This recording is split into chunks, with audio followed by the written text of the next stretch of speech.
Hi, my name is Dr. Kristina Lopez from Arizona State University School of Social Work, and today I'm here to speak with everybody about self-determination and self-advocacy in daily living.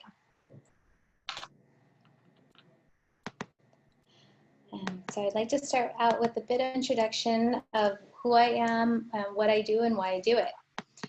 First off, I have been researching autism and early intervention, as well as moving into more lifespan development for at least 16 years. And I started primarily working on early intervention for very young children with autism, particularly looking at how can we better develop community-based programs for individuals who have autism and their families.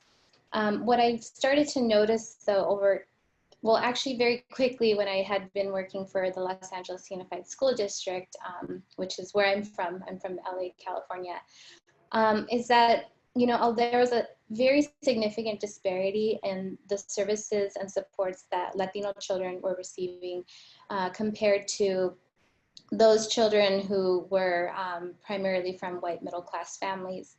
And so with noticing that, I really started to want to look into those disparities in diagnosis and treatment access, and particularly among Latino families. And what that has resulted in over time, looking at autism, developmental disabilities, and disparities in diagnosis and treatment among Latino children and families, is work in which I do a lot of exploratory research. Although there's a lot of Latino people living in the United States, there really is not a lot of information available about their experience managing developmental disabilities, how the family is impacted when a family member has a developmental disability, or specifically autism, and what is being done to appropriately provide outreach and support to Latino children and families. And so I really work on trying to increase awareness about not so much autism in the Latino community, but helping the greater community, meaning anyone and everyone, understand that the experience of having a child with autism does vary by culture, and the experience managing care for somebody with autism or developmental disabilities does differ culturally. And with doing this work, I've been developing and implementing culturally informed interventions for Latino families. And what that means in terms of culturally informed, it's that these interventions really focus on the culture from which the families come to start, as opposed to sort of creating something and going back and translating it into a different language. So that's the work that I've been doing. It's been exciting work, and it's wonderful to see that it's making impacts in different areas of the country at this point. So today the focus is, as I mentioned, self-determination. And self-determination actually means being self-determined, means making things happen in a person's own life, instead of having others do things to or for them. That looks like the authority to exert control in over one's own life, to direct one's own services, and to act on one's own behalf. And self-determination starts with little choices, which build the foundation for larger decisions. And so it's really critical to think through, even what we might think are minor choices have a big impact, because it sets the stage and the tone for an individual knowing that they have the capacity to make their own choices and have the opportunity to make their own choices, which is a critical foundation step for making choices throughout one's life. And so that's self-determination based on the National Gateway to Self-Determination. But I want to also show a video of people living with IDD who are describing what self-determination means to them.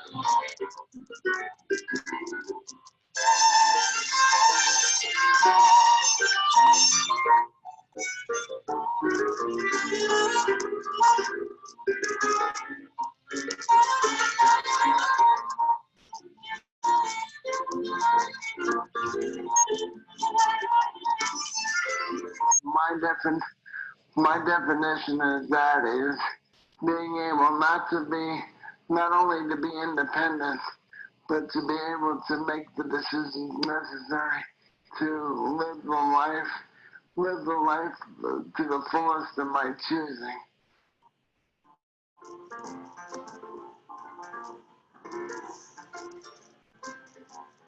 To be able to make your own choices and stand up for your own rights.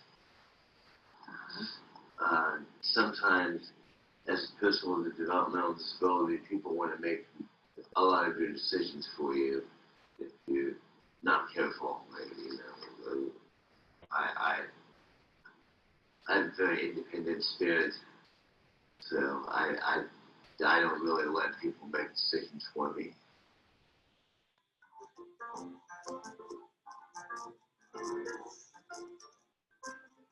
Self-determination is where a person is able to self-determine their own life and make choices and be independent and being able to hire or fire their own staff and can be able to do more things without having to be relying on others.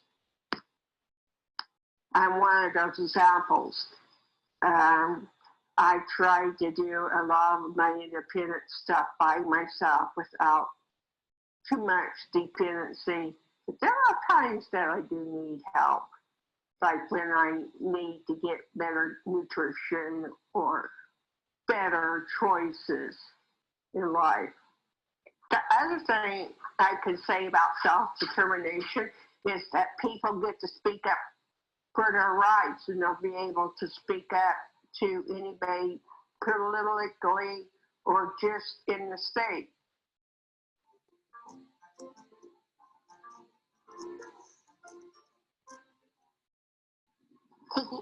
Being supportive of yourself and be able to stand up stand up for what you believe in.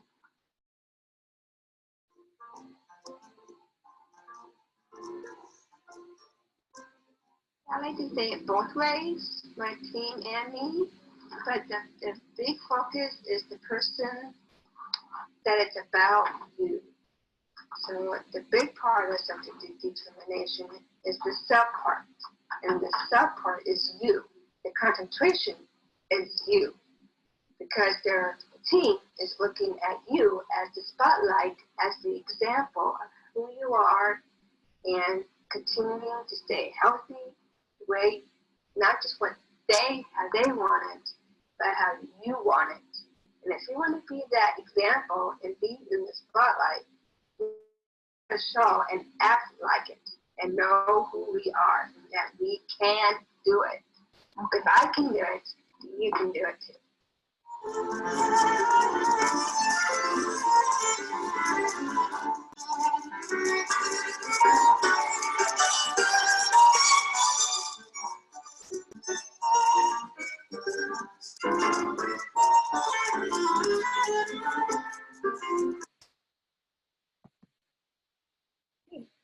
So that video really emphasizes so much of what I'm about to talk to you about in terms of what is self-determination and how is motivation worked in there. And the different people that were featured in the video highlighted many of these different aspects of why is self-determination so important for individuals and what does it do for them personally, right? That self part that somebody was just emphasizing, that self is about you.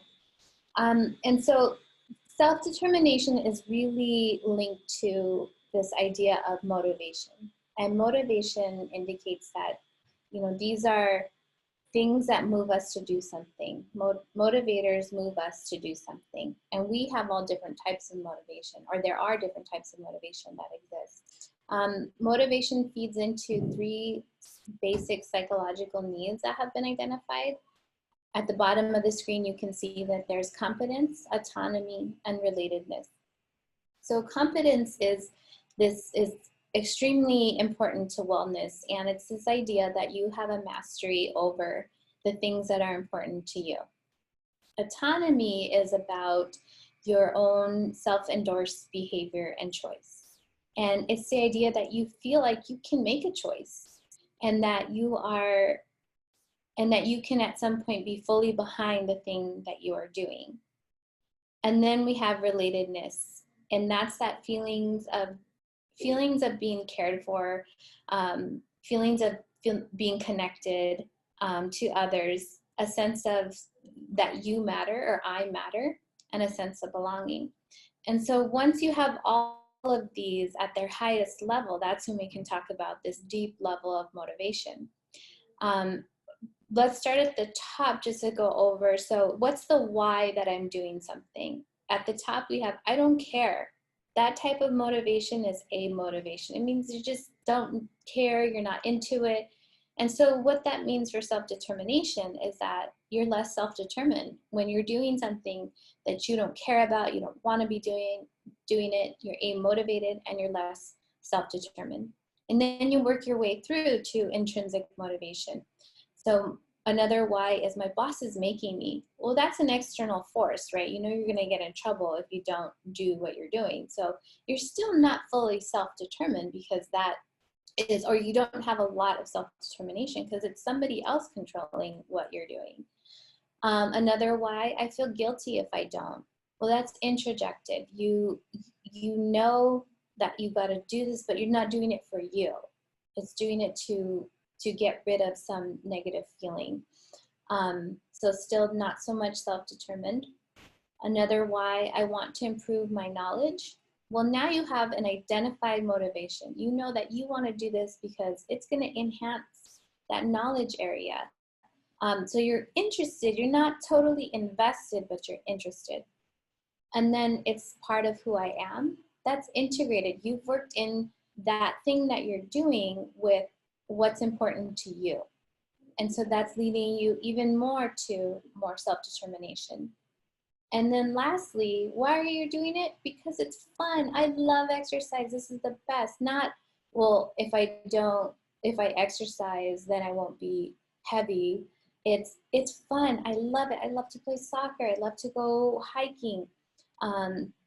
I love to read books, you know, whatever it may be, but it's fun, it's motivating, and it's intrinsic. It's from you.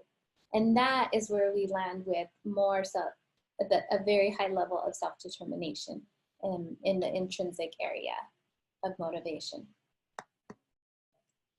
And it's important to remember that there's several different types of there's several examples of self-determination in everything we do and in everything we see, whether it's with somebody who has IDD or somebody who doesn't or has some other needs.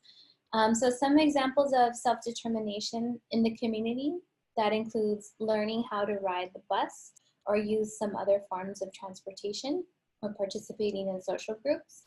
In employment, that can include working at a job or volunteering for an organization that builds on your strengths. In social inclusion, that includes going out with friends or family and responsibly using social media. So not just being on it, but being responsible about your use with it. And then healthy living, that can include planning and cooking meals or making one's own doctor's or dentist appointments. So those are all some pretty common everyday examples that we might see. And self-determination in your life. So thinking through, you know, if you could take a moment to think through, in what settings have you exercised your self-determination? Where have you made choices that were up to you? You made the choice, nobody else controlled what you were gonna do. So some examples, you know, you might think in those different areas I just mentioned. So in the community, in employment, with your own health. And it doesn't have to be big examples, just any type of exercise of your self-determination. So making your own choices. And then you can think through what areas in your life would you like to be more involved in your own decision making.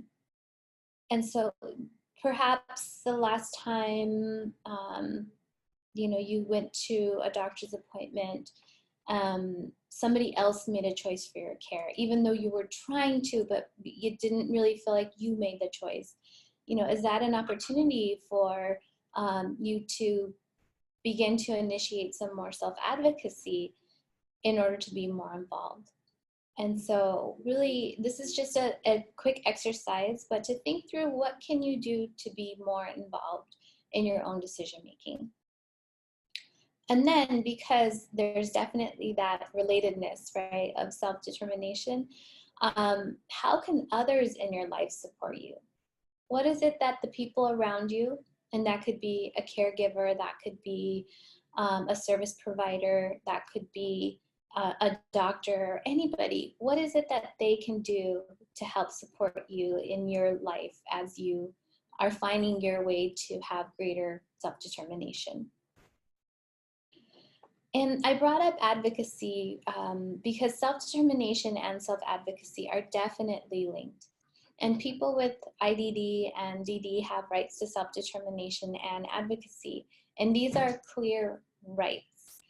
People who are self-determined know what they want and they know how to get it. So that know how they want part very much linked to self-determination, and the how to get it part is still self-determination, but also self-advocacy, right? Exercising that self-determination and exercising your how to get it.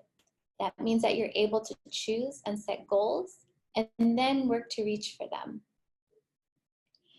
People who exercise self-determination advocate on their own behalf and are involved in solving problems and making decisions about their lives. And so again, that's exercising those skills that you have developed and enhancing them to further advocate for yourself. And people who exercise self-determination don't have to do everything for themselves, and that's what was mentioned in that video.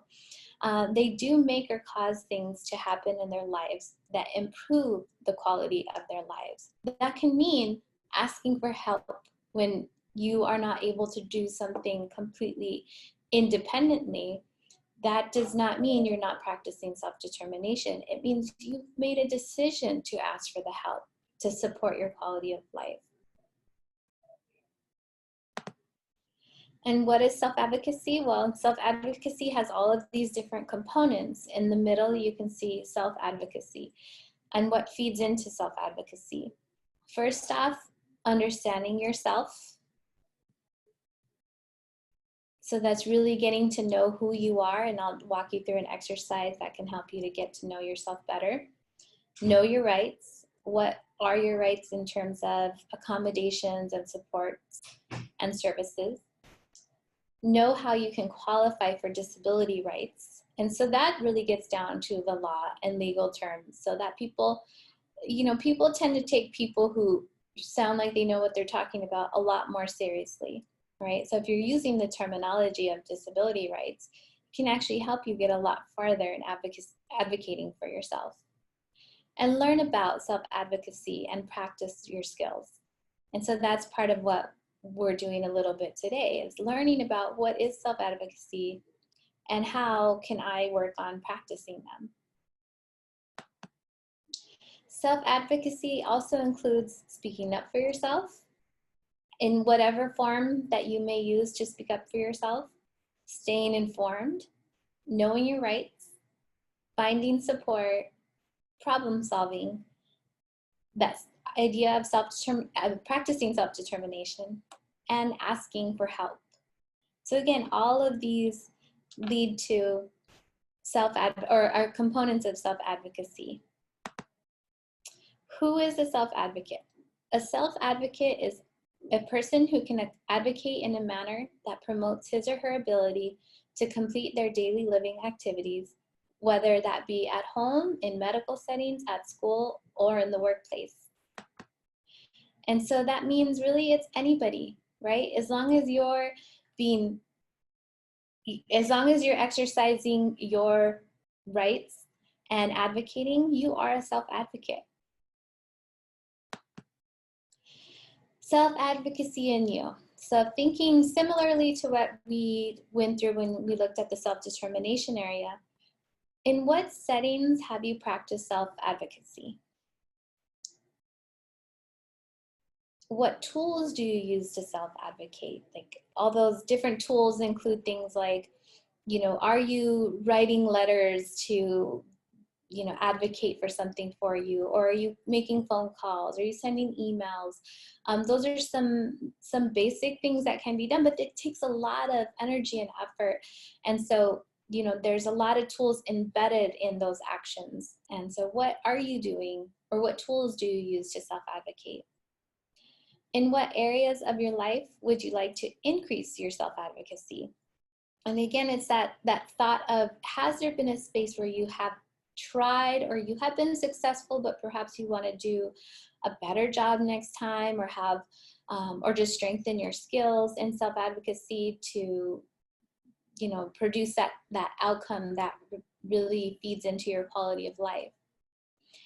And then lastly, how can people in your life support your self-advocacy?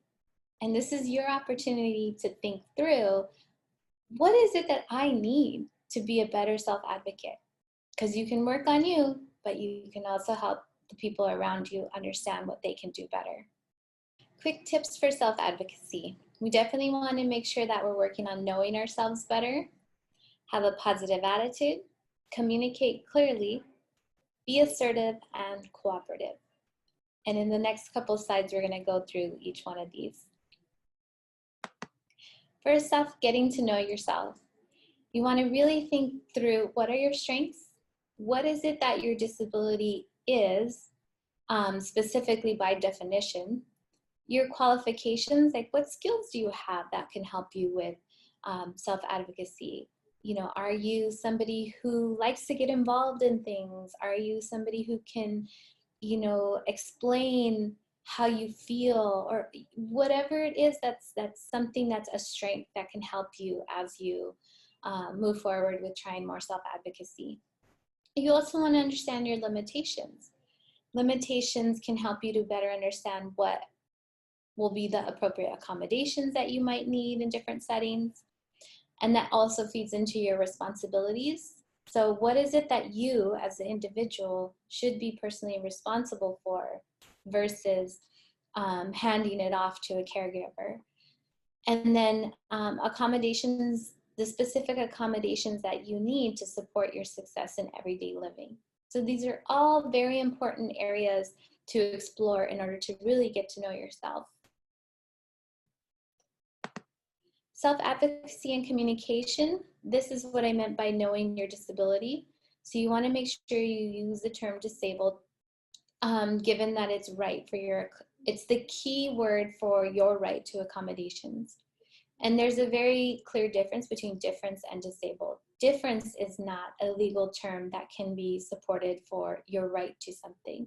Disabled is, because disabled is part of disability, is part of the disability rights law, or laws. And disability laws were passed to allow individuals who have a disability the right to be productive using their own methods.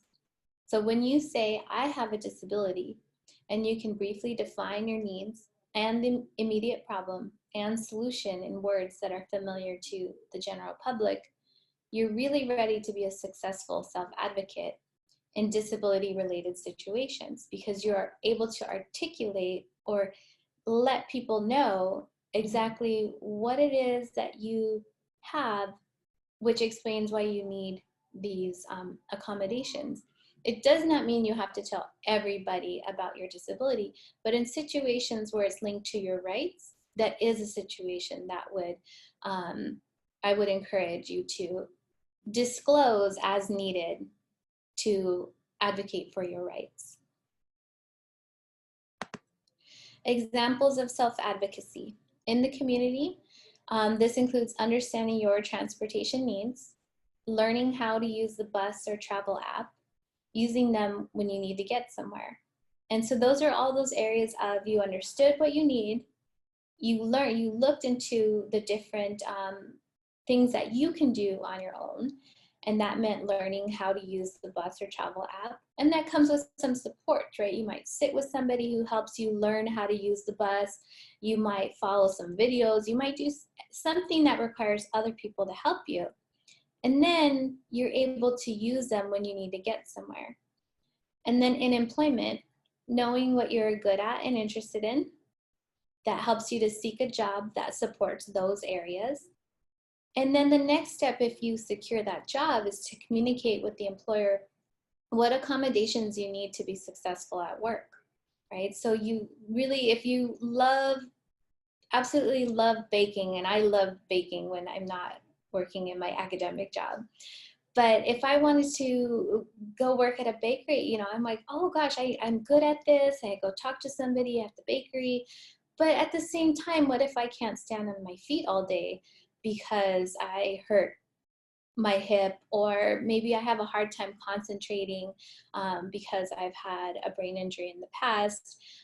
You know, I need to be able to say those things to the person that's going to hire me, and then make an agreement that those accommodations will be met, and then I can be successful at that job.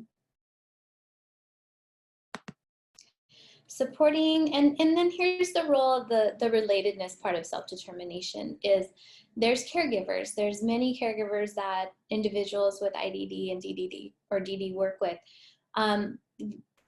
Caregivers really need to know how to support someone's self-determination so that they don't get in the way of that individual being able to exercise their self-determination. And people with IDD are often, you know, their families, their whole lives have been really making a lot of the decisions because of the nature of the disability or the nature of the family dynamics. So what that does, though, is it sets up an individual when they're going into adulthood to not be ready in the same way that people who didn't have everyone making their decisions throughout their life. It doesn't set them up in the same way to be ready to self-advocate on their own. And so what we want to do is to help family members as well as caregivers to better understand how to support self-determination so that we don't continue to impede, even if it's inadvertently, which means by mistake. It means you're trying to do something really good, but then oops, you kind of did too much for the individual instead of taking a step back and letting them do their own work or make their own decisions. And ways that we can help adults with IDD or DD help support their self-determination and advocacy is to, number one, start out with building a trusting environment to explore, learn, and make mistakes without consequences. And that way the individuals feel supported and are encouraged and excited to grow. And mistakes will happen. We've all made them, no matter where we come from or what we do or what we know. We continue to make mistakes, but mistakes are critical because they help us reflect and understand what could we do differently, what might be more helpful next time. And we all need to know that about ourselves. So it's important that we make the decisions, even if they may sometimes be a mistake. But there also could be most of the times when they're not a mistake. And that's also helpful for validating that, you know, I have a sense of empowerment. I feel good because I'm intrinsically motivated for making my own decisions. And it's not up to us to take that from anyone. And so building a trusting environment where the individual feels safe to do this is critical. Modeling self-advocacy is also important, so showing how you make your own choices, and providing guidance, but supporting the individual's decisions. So that means, yes, you might have information and talk through different ideas, but it does not mean taking the decision from them and forcing them into what you think is best. And some more ideas is to provide encouragement in each area of the individual's life. So across all those different areas, right? Employment, community living, health, etc.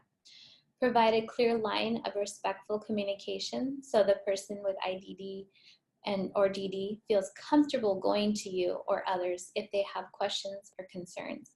If you are there in a respectful manner, you've built that trust within the relationship, then when the individual feels like they want to try something or they're thinking through these ideas and thoughts, they'll go to you. But they'll also go to you knowing that this person has been really supportive, not, oh no, I'm going to go here and they're going to tell me what to do anyway. So you really want to be clear that it's a two-way street of respect with them. And families can also work with self-advocates to increase public awareness of the importance of self-advocacy movement and the need to support it. So that would be cases where, you know, families support the self-advocacy of their individual, and caregivers support the self-determination and advocacy of their individual that they're working with by standing by and being a great ally, which means being a support person. And letting them do not letting, but the knowing that the adult with IDD is leading the task. So with that being said, I would love to hear from you if you ever have any questions about these topics. And the driving point is that self-determination is critical for individuals with IDD as it is for everyone in the general population. And we really have to do our due diligence, whether it be in social work, in my field, or in the healthcare settings, or in educational settings, employment settings, throughout the community, basically every setting, making sure that we are doing our best to support the decision-making of individuals with IDD or DD, and so that we don't get in the way of their success, and we're supporting them and being as great of allies as we possibly can be. If you ever have any questions or would like to talk any more about self-determination, IDD, autism, culturally informed interventions, or autism within the Latino population, please feel free to email me. You can see that right down here in blue. You can also give me a call, and I would love to talk with any of you. Have a great day. Thank you.